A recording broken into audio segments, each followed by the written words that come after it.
All right, ladies, this is the Wizard. And here we go. In three, two, one. Sometimes the best leadership happens when you step away for 10 minutes. This is Back in 10. Hey everyone, welcome to Back in 10. I am Savanah. And I'm Jen. And today's episode, it may be a two-parter. It may be a three-parter. This is a oh wow. This is a deep topic. I almost said something very foul. This is a deep topic that we could talk about for hours, but we won't, but we could. So I would highly recommend you grabbing your pen and your notebook. Oh, right there, just like that. Beautiful. And we are going to talk about hiring for culture. What is your office culture like? Do people actually want to work in your practice? Is your current team happy? Jen, what makes a team happy? What is the culture like? Yeah, that's a great question to ask yourself if you're looking to hire people, right? Because look, it's so important that when you are looking to hire for culture instead of necessarily by position, number one, know what your culture is. And when you're looking to hire for that way, make sure that your ad talks about it. Yeah. It's a huge mistake that people make is that their ad turns into a job description. It turns into a legal document instead of like a dating site, right? I want people to look at your ad and say, would I date this office? Would I have a cup of coffee with this office? Because if they wouldn't have a cup of coffee with you from your ad, then your ad is wrong. So making sure that your ad speaks to who you are is really, really important. And ask your team, why do you want to work here? Why do you continue to work here? And it's really going to shed light on a lot of things that are going really well in your practice and maybe things that are going really wrong. Right. Yeah, That absolutely. you can address. It opens the door. So super important that you understand what your culture is first. And everyone always says, "Oh, we have a positive culture and we're like a family." What kind of family? Do you feel like the redheaded stepchild today? I'm telling you, because,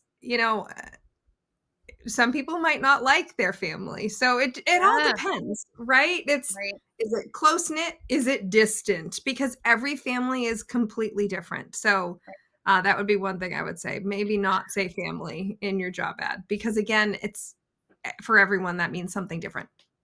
You said something interesting that is kind of controversial about being a dental family, right? There are the generational divide between, I don't want to do decades. I don't want to marginalize anyone. But okay, so we have a group of team members who want that family like atmosphere at their Mm-hmm. place of Mm-hmm. employment. And then we Mm-hmm. have very green, up and coming team members that don't want that feeling. They want to be able to come to work, do a really great job, be proud in what they're doing, and then go home. They don't want to Mm-hmm. feel as though they have that responsibility of Mm-hmm. being a family member. Mm-hmm. What have you encountered that? I sure have. Oh yeah. Absolutely.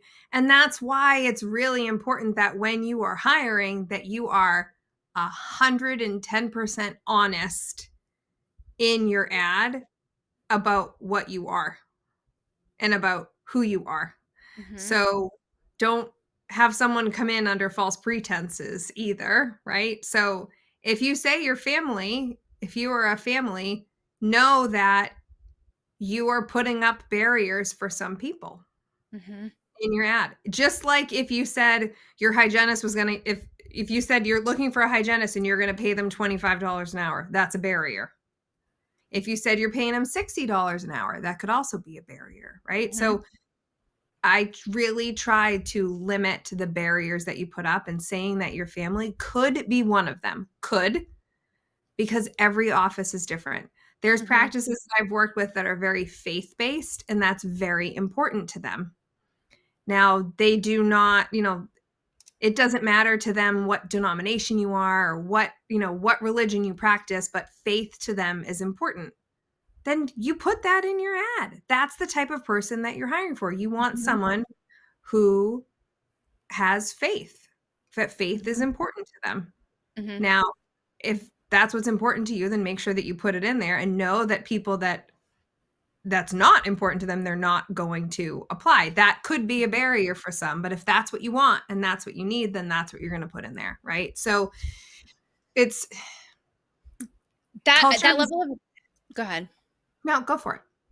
That level of transparency is super important, and it needs to trickle to all aspects of your practice marketing as well.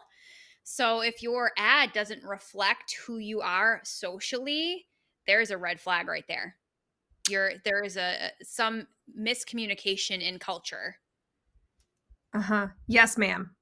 And what I will say to that too is you need to be very mindful of what you have on all of your marketing, on your social media, on your Mm-hmm. Facebook, on your website, on Instagram, on X, on TikTok, everything, because you need to think your future team members are going to be looking at that. Right. So whatever you post today, your future team member that you're going to look to hire 3 years from now is looking at it. Mm-hmm. Hey, Or they're looking Jen, at your site and they don't see anything. Jen, Right. it's the wizard. I have a question on Yes. this topic. So you're talking about what you post on social media, right? Mhm. Are you just talking about on the practices page, or are you also talking about what you post on your personal page? Because there are a lot of super sleuths out there that after an interview, I would guess they're not only going to look at your practice's social media, just like the practice is looking at the interviewee's social media. I mean, so how do you is that something to be mindful of as well? That is a very touchy subject. And Mhm. Jen, do you want to address it first? Yeah. So here's what I'll say. As an employer, if I was the interviewer, I have never looked at someone's social media prior to hiring them. Mm-hmm. It is a practice that I am not getting involved in. There are so many red flags with that because it can put them in a protected class. So many different things that I don't need to know. I'm going to make my decision on the information that I have in front of them and by talking to them. Now, if I do a background check and something comes up, you bet your bottom that there's going to be a conversation, that right? But that's a different story. Now, a lot of providers, I'll say out there, the majority of them, their profiles are hidden Mm-hmm. or they're protected, right? So people can't see into them for the most part. You can always find something though, I'll say. So look, with anything on social media, you always need to be mindful of who's looking at it. If you're going to put something out there, you know that anyone can find it. And Mm-hmm. that's your choice. That's a personal choice for you. And that's okay. Just know that someone may find it and they may not choose to come and work for you and be part of your team based on what they found. That's Mm-hmm. your decision though. That's totally up to you. It's a personal choice. And when it comes to what you yourself post on your socials, that's a personal decision. You as the manager and your dentist cannot dictate what you do on your off time. I've encountered this. I have been pulled into a conference room to have a discussion about something that my doctor did not agree with that I posted on my personal page. And it was a hard conversation to have with the dentist, not for me to have with the dentist, but for her to hear that that is my personal space, and that is something, if she doesn't want to look at my socials, she doesn't have to. And that, I mean, you can gate all of that. You can block people, you can make things private, but your socials are your socials, and it's the First Amendment, which is freedom of speech. So Correct. Yep. I will, and that's why we're also here, right? We're able to be. I will say one thing when we're talking about social media. I'll just say electronic usage. If we're talking about team member things, I've had a conversation with a team member in the past that constantly posted things on social during work time.